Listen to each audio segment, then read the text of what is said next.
pagong, ang paru-paro at ang lihim ng maliit na tulong. Sa isang tahimik na parang kung saan ang mga bulaklak ay tila nagsasayawan sa hangin, may magkakaibigang naglalakad. Isang pagong, isang paru-paro, isang matching, at isang aso. Ang pagong, mabagal pero puno ng pag-iingat. Habang ang paru-paro, ang ganda niya, parang isang pangarap na lumilipad. Isang araw, naglalakad si paru-paro. Bigla siyang huminto. Gusto ko rin marating ang dulo ng parang para makita ang hardin ng mga bituin. Natawa ang matching. Napakalayo na para sa isang paru-paro. Pero ang aso, may pusong ginto at nag-alok ng tulong. At ang pagong, tahimik na nag-iisip, nag-aasam na makatulong din. Kanilang paglalakbay, tila bumagal ang mundo.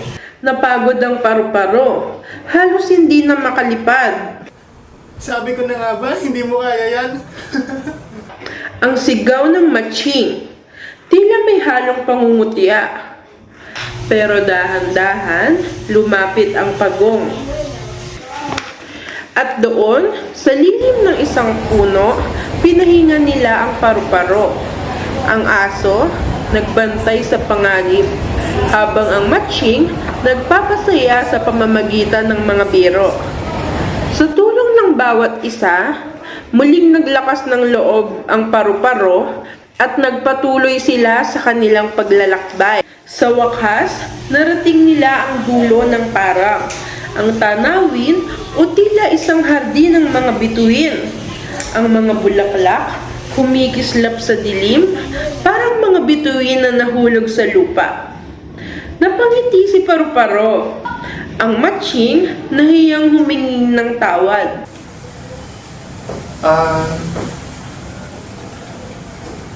Paumanhin sa aking nagawa. Sana ako'y mapatawad mo. Napagtanto nilang lahat na ang tunay na lakas ay hindi lang ito sa bilis o tapang, kundi sa kakayahang tumulong at umunawa sa isa't isa.